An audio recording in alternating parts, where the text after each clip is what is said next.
Hello, my name is Matthew Taylor and welcome to the Bush Broadcast Summer Edition.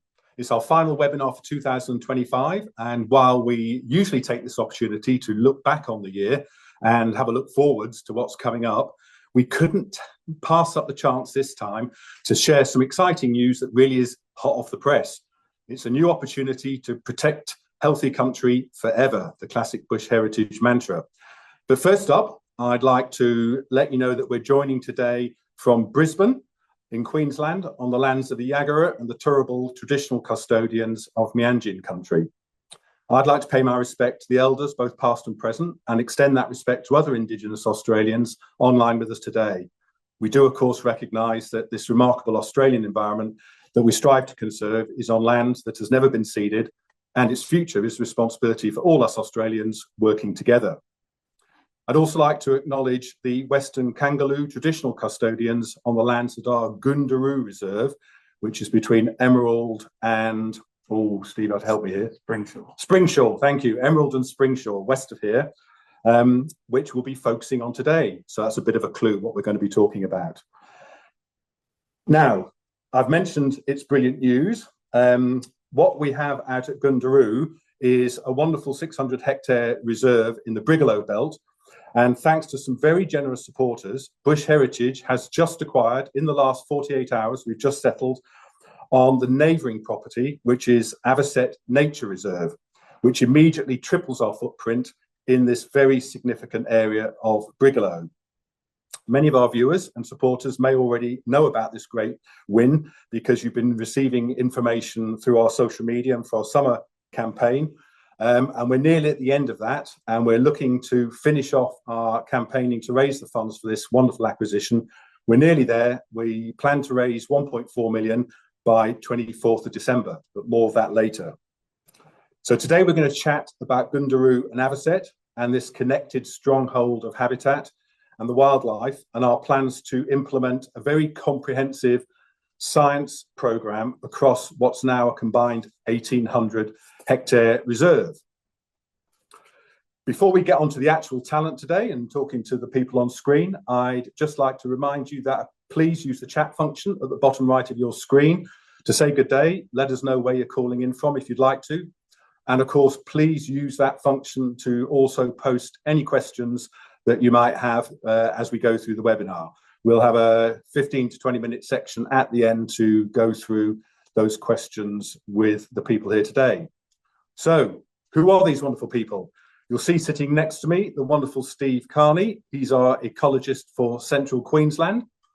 And on screen also is Rob Murphy, who's our executive manager of conservation operations and overlooks all our reserves and, of course, all our acquisitions. We have slightly changed the lineup today. If you registered for the webinar a couple of weeks ago, you may have been expecting Joe Axford, our wonderful head of region, but unfortunately Joe's had a death in the family, and so Rob has kindly stepped in at extremely short notice. So from everyone at Bush Heritage, we're sending our warmth and compassion to Joe and her family. Thanks, Stephen. Thanks, Rob, for joining me today. Great to have you. So let's get on with the show. Rob, I'd like to talk to you first. Could you perhaps set the scene for us and tell us a bit about what Brigalow is and what this special Brigalow Belt ecosystem is, and also why is it so critical and what's special about it? Yeah, good morning, Matthew and Stephen, and good morning, everyone. Just so everyone's aware, I'm dialing in a little bit north of where Matthew and Stephen are. I'm up on Cubby country, just north of Brisbane in the Sunshine Coast area. So yeah, great question with regard to the Brigalow Belt. It's actually a really huge ecosystem. It covers about 36 million hectares. So it's huge. It goes right from down the Queensland-New South Wales border, right up past Townsville to the township of Bowen. So it's actually quite a large transition zone, and it sort of separates the Queensland coastal ecosystems and a more arid and more, I suppose, those dry ecosystems in the west. And of course, the more temperate forest down in the south, around New South Wales, right up to a tropical forest. So really big area, a little bit drier than what we experience on the coast in Queensland. So the rainfall's sort of only about 500 to 750 mil per annum. And of course, the Brigalow name for this regional ecosystem is actually named after one of my favourite trees, actually. It's an acacia harpophylla, which of course is the Brigalow. So many of you would probably know that if you've been out in that country before. It's got quite a spectacular and unique, really silvery foliage, and forms some quite dense forests and woodlands, generally growing on more of the clay type soil. So but despite the name of the ecosystem, the Brigalow isn't the predominant species, so it's actually a really diverse ecosystem, and it extends from some of the grasslands that you can actually see on your screen there into some woodlands and forests, but also some significant lakes and wetlands as well, dry rainforests, cypress pine woodlands. So I suppose it's just amazing, really, really quite diverse ecosystem makes up the Brigalow Belt regional ecosystem. Threatened species, Matthew. Over 200 threatened species call this area home. So that's both animal and plant species. So yeah, just amazingly diverse. You'll notice on the screen that there's a couple of maps there, and it's really, it tells a bit of a story about what used to be and what there is left now. So following World War II, there's actually been, it's actually become a major agricultural and pastoral area.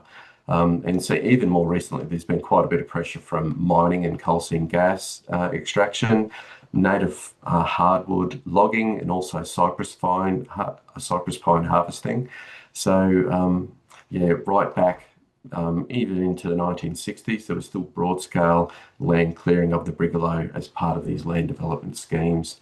So what's left of the Brigalow? It's probably only about 6% remains, and only 2% of that is in protected conservation reserves. So amazing area, really diverse, really important, and not much left, Matthew.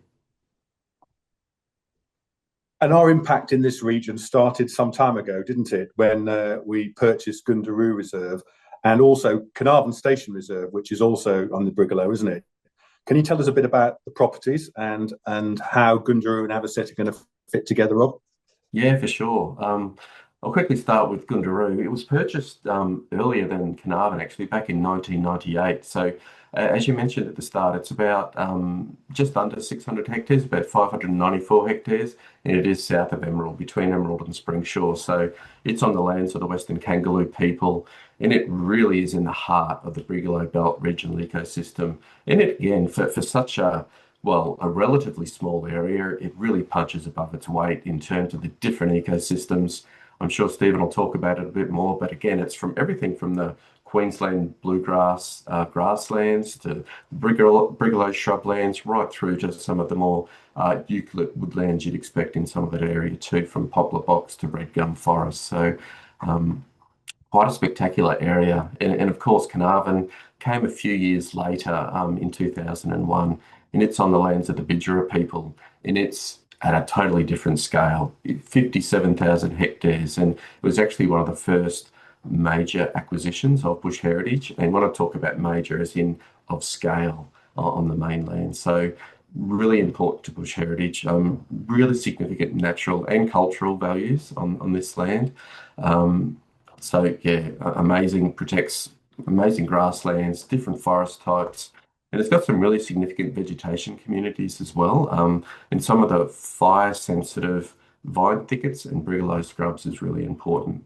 So over the past 25 years, we're really proud of what we've been able to do at both of these locations in terms of our management and our impact on the conservation values. So it just demonstrates what can be done. I suppose in terms of Avocet and where it sits, I think you mentioned, we showed a map before, Avocet sits, as you can see there, just to the northeast of Goonderoo. And again, it's on the Western Kangaloo country, so much bigger than Goonderoo at 1,200 hectares. So it actually, yeah, I suppose expands our protection of that area, of these really important ecosystems and the species that call it home. And I understand that this acquisition of Avocet has been on the radar for quite some time, Rob. Is that correct? You must be jumping around with excitement that we've been able to finally secure it.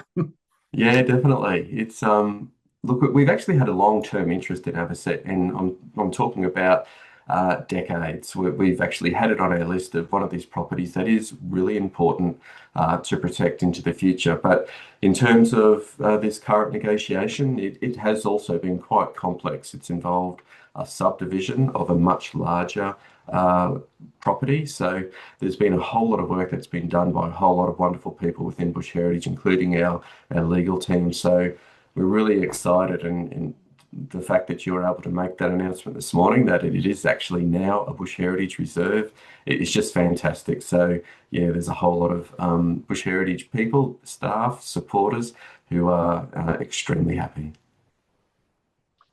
Now, one of the special features of this reserve is a rather good-looking wallaby, isn't it? The bridal nail-tail wallaby, which locals apparently call flashjacks. Is that right, Stephen? That's right.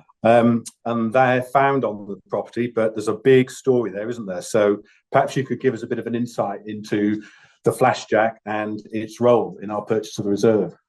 Yeah, so I guess I'll start with the history of the bridal nail-tail wallaby or flashjacks, and then I'll kind of move on to how Avocet fits into that piece. So the nail-tails at the time of European colonisation were thought to be common west of the Great Dividing Range, from around northwest Victoria in the south up to Charters Towers in the north. So a really big range. And the fact that they were considered common kind of indicates, we got into a lot of trouble after that with a lot of land clearing, feral predator predation, changes to fire regimes. They declined significantly up until in 1937, when there was, from then on for about 30 years, there's no records of them. They were probably thought to be extinct. Yeah. Until in 1973, a population was rediscovered thanks to some fencing contractors near a town called Dingo in central Queensland, which is northeast of Goonderoo and Avocet. There was obviously a significant kind of rediscovery, and if you know anything about the kind of history of mammals in Australia, you know we've lost over 30 species of mammals, and nail-tails were almost one of those. So really fortunate to rediscover them. And then, once they were rediscovered, it was a cattle property. The Queensland government worked to purchase that property, protect it, and really get a hold of what's happening there to protect that last population. That went on for a few decades, where they just really focused at what's now Taunton National Park. And then as time went on and they kind of secured that, it became about spreading that risk, or establishing insurance populations was critical. So there was a population initially established at Adalia National Park to the west, and then government and the landholders at Avocet, the Spooner family, worked together to establish is potentially the first translocation of a species onto a private land in Queensland. So this was significant in terms of a government and private kind of relationship, and for the species as well. So in the early 2000s, 166 individuals of bridal nail-tail wallabies were relocated to what's Avocet Nature Refuge. And then, from then on, the management of Avocet, and to some degree Goonderoo as well, really focused on securing the nail-tails there. So it became very much about feral predator control, fire control, weed management, and those kinds of things. So for a species that was absolutely on the brink of extinction, for it to be translocated to at that time a new location, potentially they would have been in that area in the long past, but they've held on for 25 years now, or 24 years, so it's significant. Obviously not without a heck of a lot of input from people, volunteers, government staff, the Spooner family, like so many people involved in this. In that 25 years, there were certainly some ups and downs in the population, as there always are with predation, pressure, drought, those broader kind of climatic events. But at the moment, there's thought to be about 100 or so on Avocet. But that threat management is still huge. And that's going to be a big part of our job kind of moving forward, get on top of feral predators, make sure fire regimes are under control. And yeah.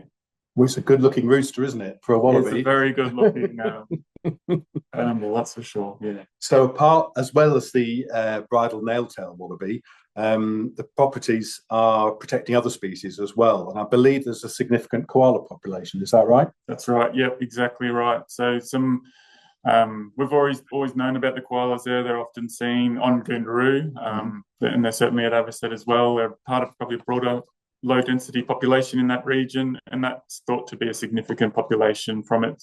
It's got drought resilience, whether it's probably a landscape effect. I think Goonderoo is thought to be a really important part of that. There's water through drier times. Some of these big trees in the waterways are just critical for their survival. So yeah, some work was done in 2019 by Central Queensland University looking at that population, and they really quantified how important it is. So yeah, for us, it's critical to the values of both Goonderoo and Avocet now, and so important to what we do there. And I think you asked about other species as well. Probably the quickest way to say it is there's a lot we don't know about both reserves in terms of some of those species. The Brigalow Belt is known for having a very threatened fauna community and flora community. Particularly the reptile community is really threatened in there, so it's highly likely that a lot of those species, snakes, skinks, geckos, that are super important and threatened are probably in that area. So keen to get stuck in and find that out. And another kind of community of species is the woodland birds. If folks know about the plight of woodland birds, they've really been disrupted by land clearing, fire regimes, and noisy miners as well. But Avocet and Goonderoo have a pretty intact woodland, so the bird community is actually hanging on pretty good. So really keen to kind of quantify the health of those species and keep moving forward to manage it. Yeah. Well, I was going to ask you a bit more about what else there is on Goonderoo and Avocet. We've mentioned Brigalow woodlands. How important that is. You've mentioned other mixed woodlands. Are there any other habitat types there that are going to be valuable as a conservation target? Yeah, so ironic, well, it's not ironic, but in those landscapes where so much is cleared, essentially anything that's remnant is so, yeah, exactly. So that the whole 1,800 hectares is so important. But from the community or ecosystem perspective, we've got landswood shrublands and woodlands, which are really important. On Goonderoo, we've got some really nice bluegrass grasslands, which are a threatened ecological community nationally and at the state level, and critical habitat for so many species. They occur on cracking clays, really important kind of refuge for a lot of species from hot temperatures and fire and so forth. So really important ecosystem. And then can't understate the value of some of those eucalypt-dominated ecosystems as well. Along the creek lines and in some of the other areas there, poplar box and forest red gum and so forth, super important to so many species. They are probably punch above their weight in terms of their habitat value. They're large hollows, they persist through dry times because they've got those deep roots down into the groundwater. So they're, as much as we probably take it for granted that eucalypts are everywhere, but the ecosystems there are just so important and so valuable. And that riparian corridor of trees along the watercourses is incredibly valuable, isn't it, for movement? And as you say, as a refuge for things like the koala. Exactly. And going forward, under climate change, those areas that can hold on to in times of drought and stress are so important. So important now and even more important going forward. Excellent.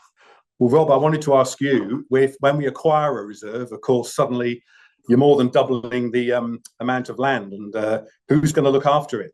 What's the plan for managing these two reserves together? Yeah, that's a really good question, and when I actually think about, the Bush Heritage vision, healthy country protected forever, that is really what we're about, particularly the protected forever, having healthy country protected forever. So, acquiring the land is fantastic and something that should be celebrated. But basically now the real work starts. So yeah, look, it's a huge privilege for Bush Heritage to be taking on the property, but it's also a huge responsibility for us. So I'm really happy to announce that in readiness for Avocet's acquisition, we've already employed a new reserve manager who's Becky Miller. So Becky Miller is based at Goonderoo and lives on site there. So it's just so important to have someone who's experienced and skilled and able to, I suppose, manage those day-to-day operations for us on the ground. So, Stephen mentioned, feral animals, weed control, fire management, all of these things are just integral to our ongoing activities there. But of course, there's all a heap of other things that we're doing, as you'd probably imagine. Acquiring a vehicle to make sure that Becky is able to do the job that she's employed to do.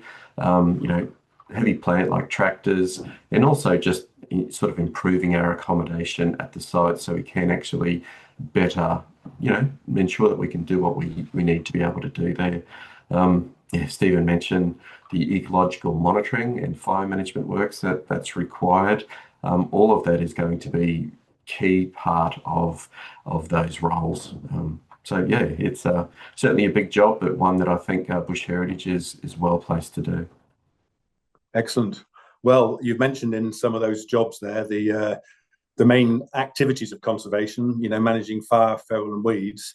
Steve, can you give us a bit of an insight? Our regular listeners to the webinar often hear the word buffel grass, and we all know it's a grass that was introduced, as an agricultural benefit, but it's basically a pest and a pain in the ass, isn't it?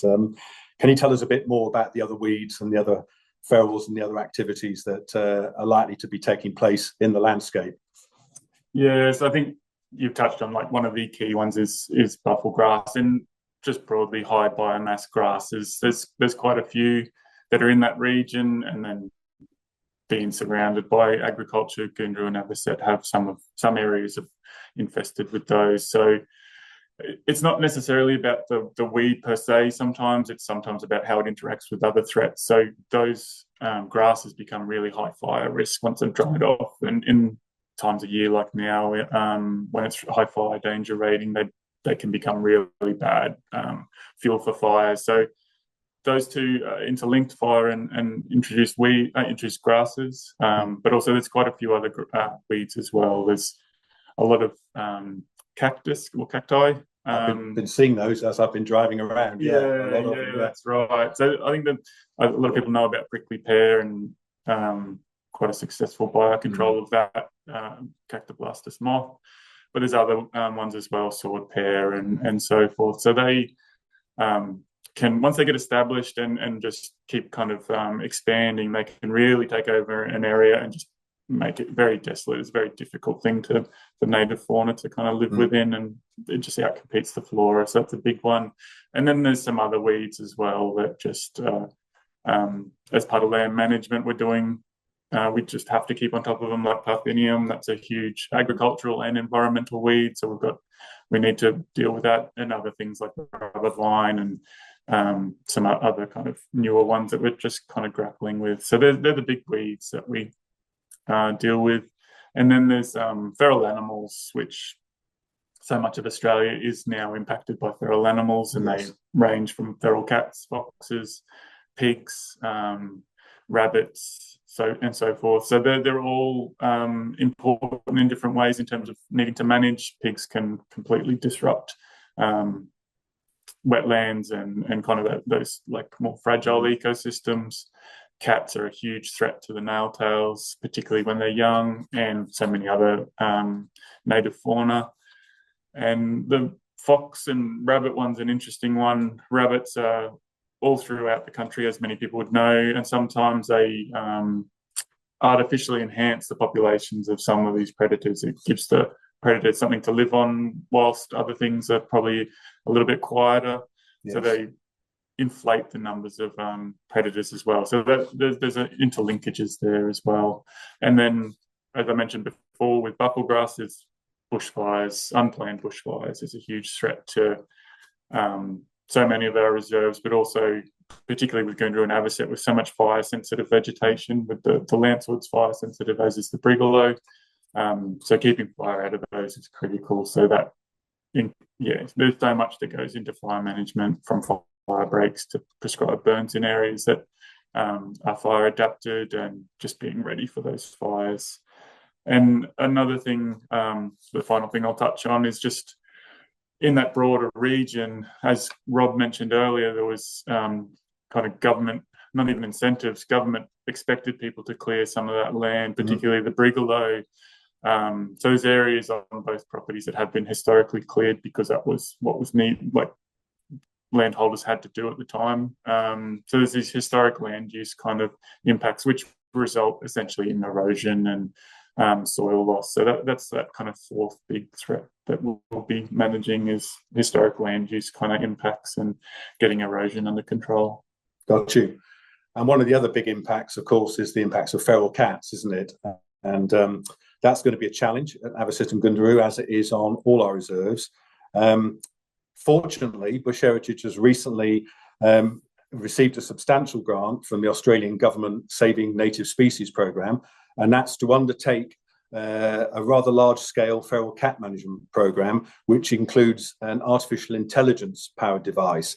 And this is the name we're using is, it's a game changer grant, because we're hoping that with this new technology, we really will be able to make a dent in the numbers of cats and the impacts they have on populations like the brown nail-tail wannabe. Because juvenile nail-tails are quite vulnerable to cat predation. And so we thought the Avocet Reserve will be one of the perfect places to test this new technology. So I recently caught up with senior ecologist Dr. James Smith. He's the person who has an enormous experience in cat trapping, and was actually approached by the government privately to say, could you lead a program? Could you help do something here? And as a result of that, we've won this grant. And so James will be taking this on and testing this technology, not only on our properties, but elsewhere across Australia. And I caught up with him last week. He wasn't able to join us today.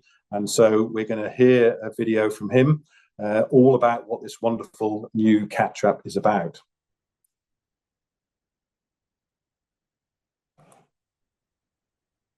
Hey, James, how are you? Good, thank you, Matt. How are you? Excellent, excellent, excellent. And where are you calling in from today? I'm calling in from Jubbagai country, which is just outside of Cairns. Oh, lovely, lovely. And how's the weather treating you at the moment up there? It's nice and warm. We're waiting for rain, just like everyone else in Northern Australia. So, James, tell us a bit about your background. I'm the senior ecologist for Northern Australia here at Bush Heritage. I've worked in the non-profit sector mostly as an ecologist across Northern Australia for the best part of 30 years. Fantastic. Well, I know that you're involved in some very special projects for us that I'd like to talk about today. You're leading our Game Changers initiative, aren't you? Which is a partnership with a First Nations business called Timberscope, and also a tech provider called eVater. Can you tell us a bit about what this is all about and why it's called Game Changers? One of the big issues for the conservation sector is resourcing, and particularly keeping up with advanced technologies, because the demand for the conservation sector is so small, the demand is not very high, and so companies are reluctant to build new advanced technologies because they won't be able to sell that many. So the Game Changers initiative from the Australian government is one way that they're trying to promote this idea of bringing advanced technologies to the forefront of conservation in Australia. So we were lucky enough to get one of these grants aimed primarily at feral cats, using AI to trigger various devices and traps. Oh, that sounds very interesting. And looks like you've got a net there. Can you tell us a bit more about what this trap actually involves and I think you're hoping it's going to transform the way we handle feral species, aren't you? Yeah, so there's a couple of companies involved in this partnership, and one of them, eVater, provides the software and AI capabilities. And so we have a new sort of bespoke camera trap that is coupled to the AI system, and it can recognize things like cats. And the idea being, and we have a new trap. It's actually a modification of a much older trap that was tried many years ago, but it's much more sophisticated. The idea being, if the cat walks in front of the camera, there's some quick inferences done and a message is sent to the trap, and the trap is armed with a beam breaker. So similar to when you walk in the supermarket and the door opens for you, it's the same technology. So the camera says, turn the beam breaker on. If the cat breaks that beam by walking between the two sensors, then the trap will close and catch it. And then we'll get an immediate photo of the cat being caught and an alert on our phone to know that something has been caught in that trap.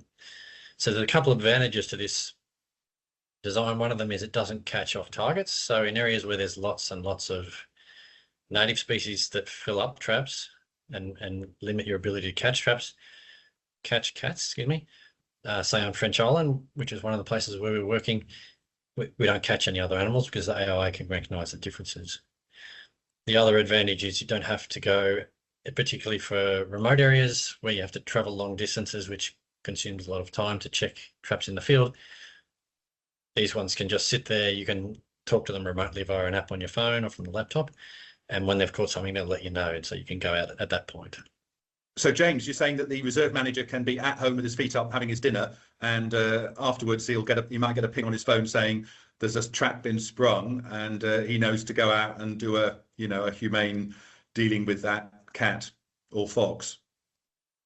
Oh, that's right. And typically when you're checking traps, you might have a large number of them out, and they could be at the other end of the reserve. And so every morning to get up, go and check all those traps. Well, with this system, you won't have to do that. And you could actually check them, like you say, from your armchair. We could just request the app to send us a photo of each trap or tell us the status of each trap.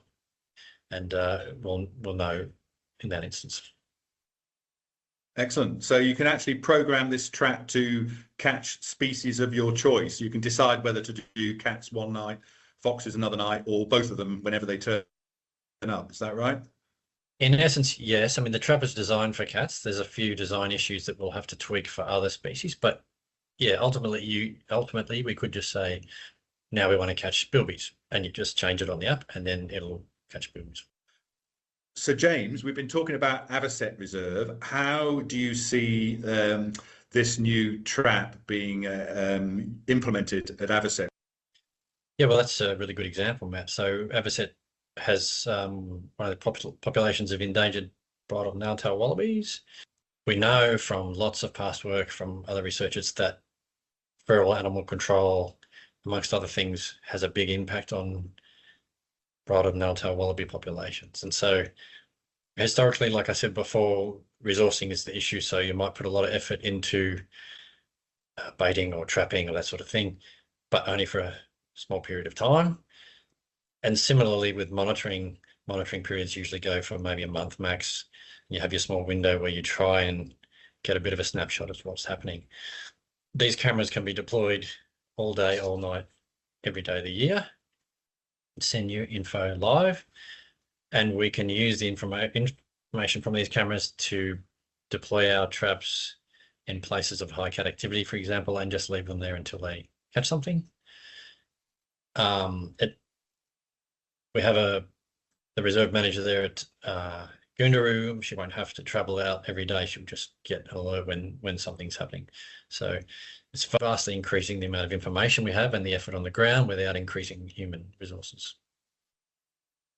Excellent. Now, this is I know a difficult question for an ecologist, but we know that cats do have a huge impact on native wildlife.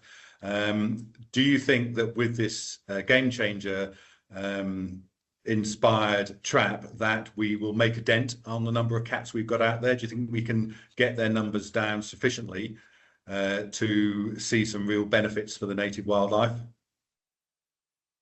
The optimistic answer is yes.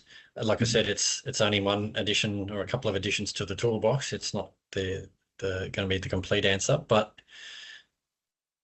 the time will tell, I guess. The monitoring will tell. One thing we can say for certain is we'll have a lot more effort and we'll have a lot more explanatory power, so we'll be able to tell to a large degree if it is working. That's a very measured response from what you'd expect from a scientist. Thank you very much, but very scientific and understood completely. Well, I'm certainly excited about it. I remember seeing the Felixer traps being deployed and thinking, wow, this is clever, you know, and this is another step forward, another tool in the arsenal for cat control. So listen, thanks for joining us. It's been fantastic to hear about this, and I look forward to seeing one of these traps in the field and hopefully not walking into it, because no doubt they're programmed not to be activated by humans. Not at this stage anyway. Excellent, excellent, excellent. Thanks, James. Thanks for Thanks, joining me and giving that explanation. Good to chat. No worries, thank you. Well, that was great hearing from James there about the new traps that are going to be deployed. Rob, love to continue that conversation a bit, because with any new acquisition, we're always taking into account not just what it takes to buy a property, but how much is it going to cost us to run it over the next few years while we, build up our reserves and employ new people and so forth. The specific management costs for Avocet are what we're fundraising for in the lead up to Christmas. Can you give us a sense of what these initial projects are that are going to be needed so that we can really get some positive results and deepen our impact into the future?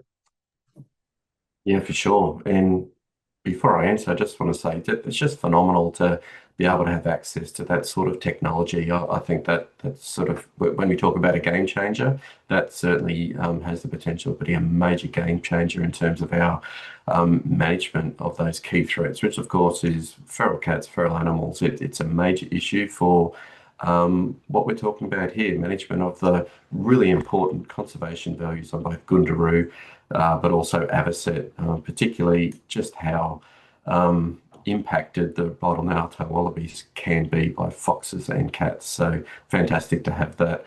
In terms of things that we're doing, key projects, I think that's definitely one of them. We have quite a comprehensive planning system where we work out what are our key values, why are we actually looking at this property? Then we look at what are the threats to those key values. And so out of that falls, how are we going to actually start mitigating some of those threats? So feral animals always is up there as a very high threat that we need to be managing. So that will always be very high on the list. Stephen's talked about some of the weed issues that we've got. So keeping a handle on them is a major project. So bufflegrass is one of those really serious ongoing problems that we've got right across Australia, not just at these locations. The sword cactus is another great example, and actually there's a great story behind that one too. We've actually had one of our managers in northern Queensland, Paul Hale, some of you may know Paul, and one of our long-term volunteers, Ian Havaloo, were actually looking at different ways to control sword cactus, and they've come up with trying different methods for controlling it, and they actually hit on a really important I suppose I call it a brew. It's a special brew that actually a herbicide that they can foliar spray it, which is having just a remarkable impact on that plant. So it can become a huge infestation, which is just totally impenetrable. And we have, over the last decade, we've actually changed what that looks like, not only on Goonderoo, but also on Avocet. So we always try and make our impact count in other important places as well. So I've talked about weeds, I've talked about ferals. Fire management is the other key one, Matthew, which always takes up a lot of our time. Stephen mentioned it's not just about controlling bushfires as they come to us, but also about trying to manage fire within the landscape. So that might involve us putting in planned burns during the cooler months when the conditions are much better. So when we have things like much higher humidity, better soil moisture, lower temperatures, we're actually getting a much better fire. One of the key things we're also wanting to do, and I mentioned the cultural values before, but Avocet and Goonderoo do have really high conservation values. So improving our relationship with the Western Kangaroo people, getting them involved in not only the planning, but in the management activities on these properties is going to be really important for the future. And I guess there's always going to be new equipment required, isn't there? Like reserve vehicles, heavy plant and accommodation upgrades and things like that to keep reserve staff happy. Yeah, most definitely. I think I mentioned some of those before, but yeah, they're a big part of our day-to-day business. You know, it's the work doesn't stop now that we've acquired Avocet. I always say the work is just beginning, and just making sure that Becky, our reserve manager, does have a vehicle that's in good condition, that there's fuel to put in the vehicle, that we have spray units, that we have fire units, that we have all of the critical equipment that we need for that ongoing management. It's just so critical. Well, thanks for explaining that, Rob. So what it means, I guess, is that Bush Heritage now has this extraordinary opportunity to continue this nature success story. We've taken the first step in acquiring Avocet, and it's great to be able to announce it to the world today on this webinar, and people will start to see more announcements coming out on our website and social media. And I guess what you're telling us, both you, Rob, and Steve, and James as well, is that we've got to deepen our impact by ramping up this management, doing a lot more research, and getting our monitoring of these conservation values in these particular species really up there with the best. So, of course, that leads me to the point at which we would love to invite our wonderful and brilliant supporters who, let's face it, without you, none of this would have been possible. We wouldn't have been able to acquire Goonderoo and Carnarvon in the first place. We're very grateful and we're very humbled by your support and trust. And as you've heard today, we've now got this critical reserve across the line. It's settled, I think, within the last 48 hours. So we're keen to get on with all this conservation work that Rob and Steve have mentioned. So our summer appeal, we set at 1.4 million.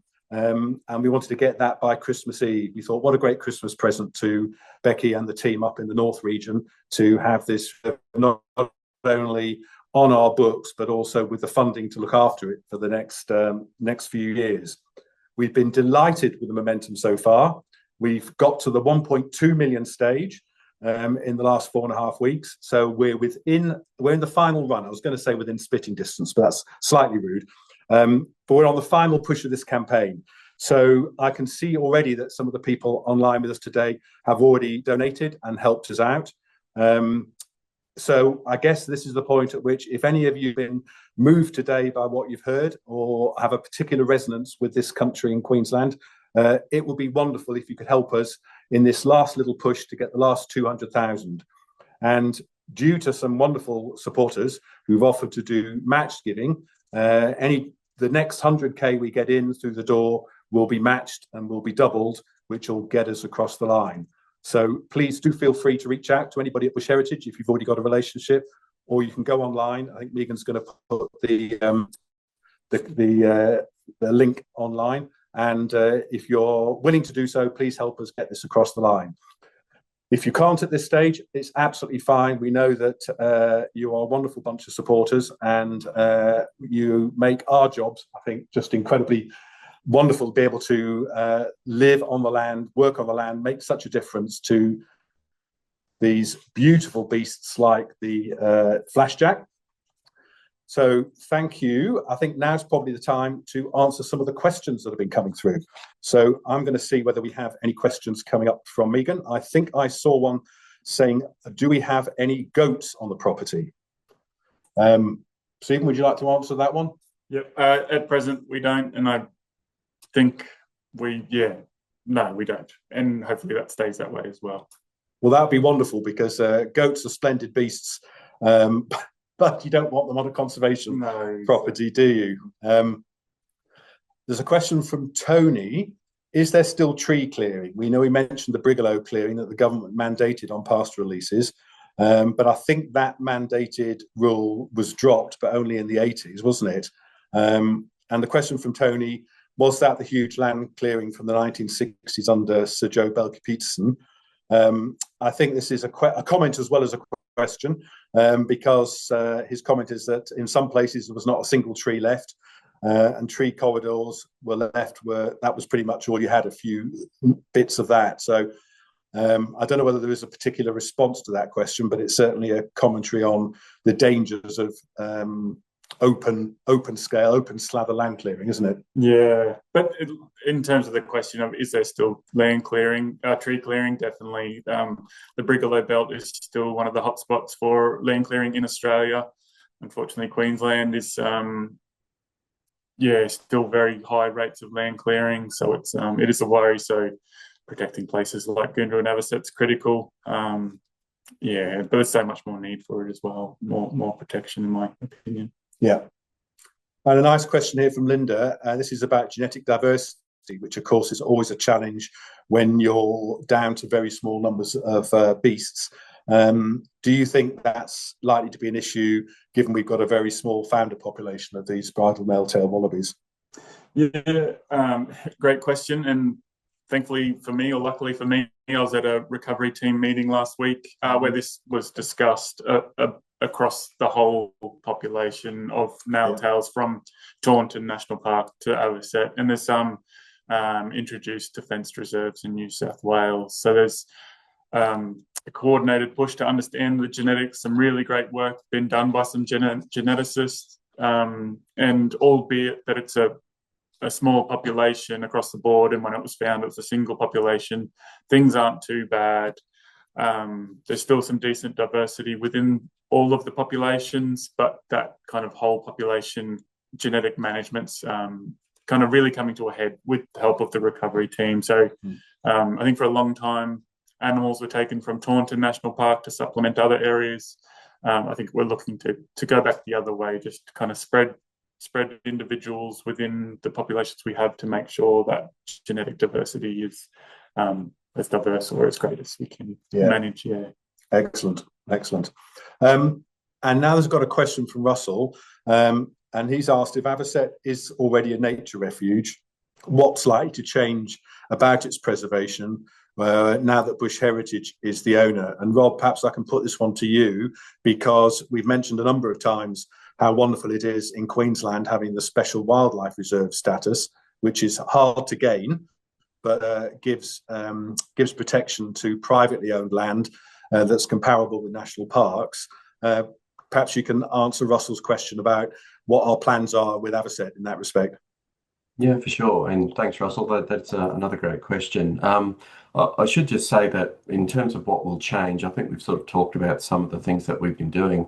I'd just like to acknowledge some of the wonderful work that the Spooner family have done over the years. So Hugo has been the main driver of a lot of that work. But in saying that, I think we also acknowledge that it's part of a larger property, which was oftentimes looking at grazing cattle. So having one person be able to manage all of these threats that we're talking about, it is always difficult. So I think Bush Heritage, Hugo, I suppose, allowing us to acquire that property means that we now have the opportunity to make some pretty significant changes for conservation. So it's wonderful to, I suppose, be using that legacy to actually then improve further. So I think that's wonderful.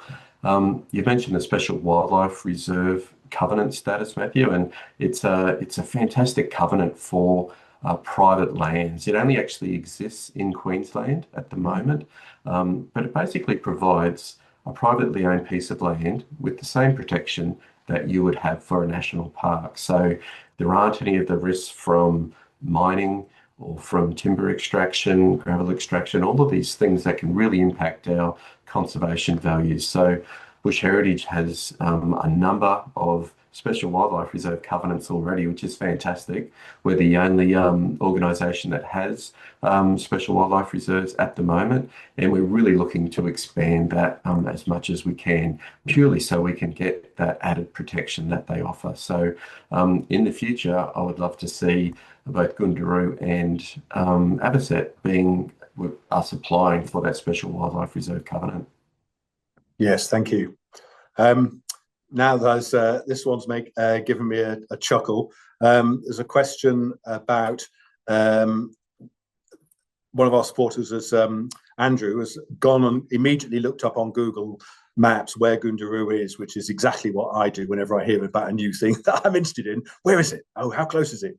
And apparently it comes up saying that dogs are allowed.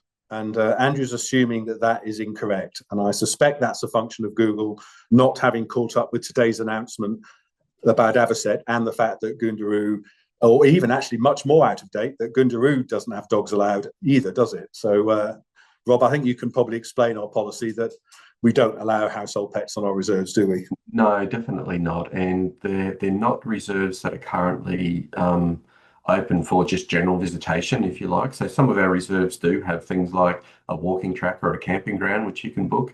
There aren't any visitor facilities there. In saying that, there is a there is a council road that goes through and separates those reserves, which obviously people can traverse at any time. But the actual reserves themselves, no, generally we don't have domestic animals on our reserves unless it's for a very good reason, such as support animals, guide dogs, those sorts of things. But Andrew, thank you for raising that. I think somebody in our web team can probably go back and alert Google that that shouldn't be coming up that way. So thanks for picking up on it. Now, a question from Helen, and this is about the AI trap, the game changer cat trap. I'll throw that to whoever feels they might know the answer. Can you catch more than one cat at a time? I'll try and channel James as best I can. I think because it's the AI is kind of can trigger the trap. It just depends on what we tell the AI. If there's two cats, trap it is how we'd have to kind of tell it. I would assume you have to have that beam broken. So you probably only want a single animal there, triggering that so that it can trap and the animals in the middle and no harm of getting hurt. So potentially there would be a don't catch two at one time because you might risk one on the outer edges of the trap kind of thing. So, but yeah. Yes, I think the answer is that it's certainly not designed to do that because it's too risky, isn't it? But maybe that's the next iteration, Helen, that as we develop this, we might be able to find a way to deal with the cat and reset the trap. At the moment, I think somebody has to physically go back and reset the trap. But who knows what's possible in the future? This is one of the things we're going to be looking at and exploring. A question from Elizabeth. There's quite a short joint border between the two reserves, but that does allow the possibility, if we wanted to, of putting exclusion. Sorry, this is a question from Linda about whether we want to put exclusion fencing because we could put it around both of those properties. Rob, do you want to talk to the pros and cons of having exclusion fencing around properties? Yeah, generally speaking, the model that Bush Heritage employs is not that of exclusion fencing. I think it has, it's a really good option in many cases, but I suppose Bush Heritage is very keen looking at landscape scale conservation. So looking at trying to manage these important species and ecosystems within the landscape that they are. So working on those threats as best as we can. If there was a need for exclusion fencing, we would certainly look at that. But as Stephen mentioned, this is actually one of the only release into an unfenced area of the Brigalow Belt wallaby. It's actually a huge success story. Really important that there's a lot of inputs into that. We do need to manage the things like the feral animals, the cats and the foxes. But I think if we can maintain that, there isn't the need for that. Excellent, thank you. And where I got confused there was that the actual question from Elizabeth was that because we've now got this connection, the two properties, what's our appetite or interest in further expanding on these holdings? Which I'm sure is a question that you dream about, don't you, Rob? How big can we go? Yeah, definitely. And sometimes there's real benefits, Elizabeth, in trying to I suppose, add on to existing properties because there's obvious economies of scale. If we go to a totally new landscape and we acquire a property there, there's all new costs that we need to bear. So people, equipment, all those things that we've just mentioned.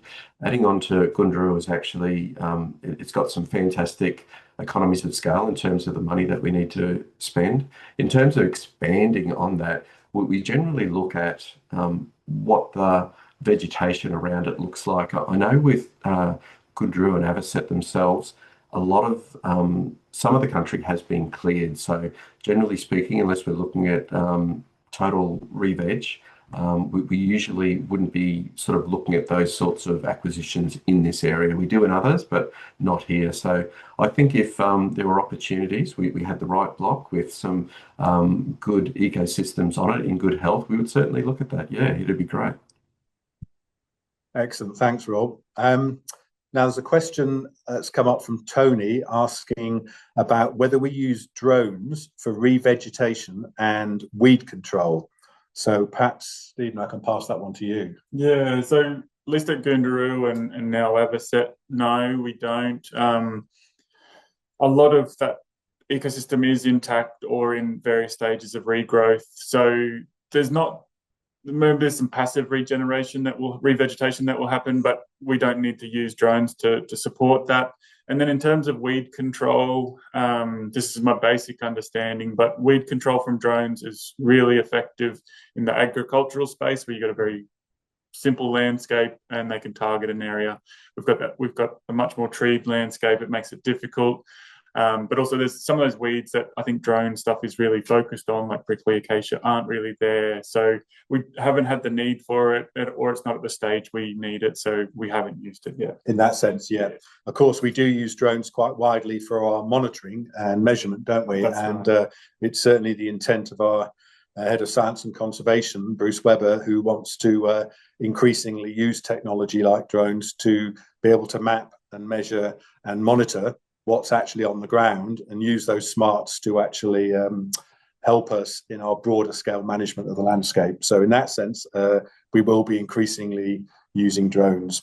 And I should just, and if I can just jump in there Rob. very quickly, Matthew, I was just going to say we had a great project with the University of Central Queensland a few years back.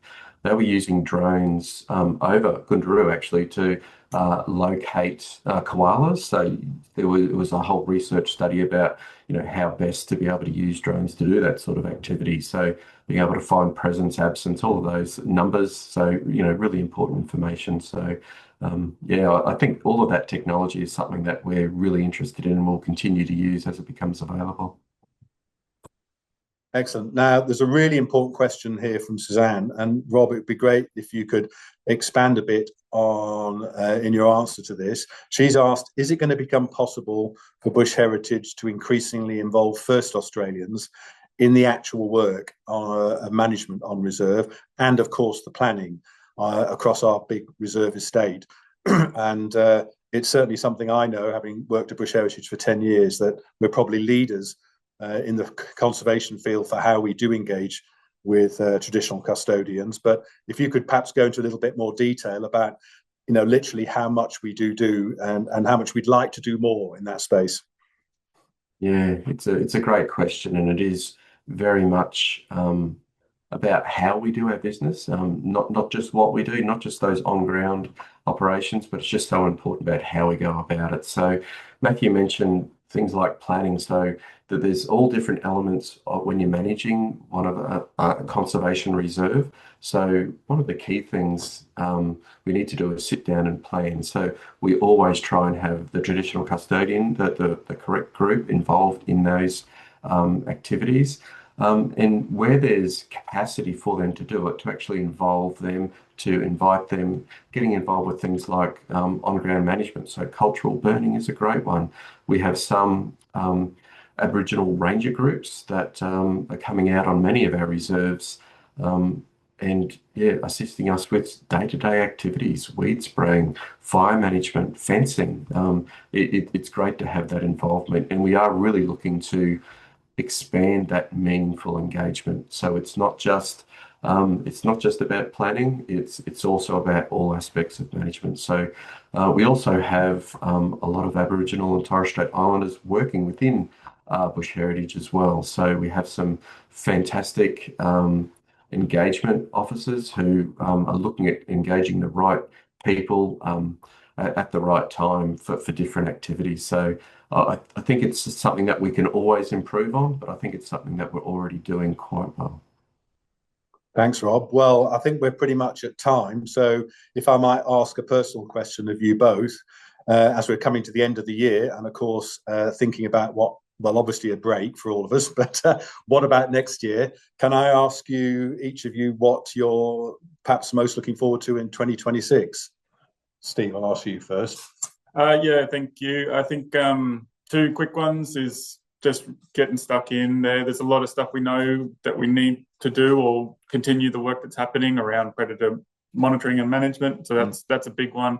And the other one is about what we don't know. There's a lot we don't know. As I mentioned, there's a threatened reptile community in that area. Just getting on the ground and finding out, are they there, how many, so forth. So getting stuck in and learning more. I think you mentioned reptiles twice now, Stephen. I think you're a bit of a fan, aren't you? Just underappreciated sometimes. Underappreciated reptiles. Yeah, excellent. What about you, Rob? The bush heritage vision really resonates with me. And I know that might sound a little bit strange, but when we're talking about doubling the footprint of bush heritage reserves by 2030, it is really ambitious, but gee, it's a great strategy to have. And so this Avocet acquisition sort of, I suppose it fills you with joy that we're actually having such an impact. So next year, I'm really looking forward to be able to having more acquisitions, that we're doing more in the space of managing with a pretty tremendous, skilled, experienced bush heritage team. So, yeah. Thanks, Rob. Well, thank you both for joining us in the busy run up to Christmas and sharing this wonderful news. Before we sign off for the final time, I'd love to take a moment and pass on a huge thank you from the whole of the Bush Heritage team. We really do have the most wonderful, caring and generous supporters who often contribute their time as volunteers. I do that myself as well. So it makes for a big bushy family, and we're all very proud to have the expertise and guidance and help from our supporters. We've reached out a number of times in the past years because we've had this wonderful run of great properties coming up, and we will continue to do so, as Rob's just indicated, to further our mission of deepening and doubling our impact by 2030. Each time, you wonderful supporters have answered the call. So if there's anything today that's inspired you with Avocet, please do visit our website to find out a bit more. And please stay tuned for our closing video. There'll be some more beautiful images of Avocet and Goonderoo. And we look forward to the programme in 2026 and returning with some more wonderful stories. So in the meantime, please all have a safe and happy holiday season. And I'm off to explore the bush around Brisbane after this, given I'm up here. And I'll be getting some tips from Stephen about where to go afterwards. Thank you, Stephen. Thanks, Rob. And see you next time. Bye.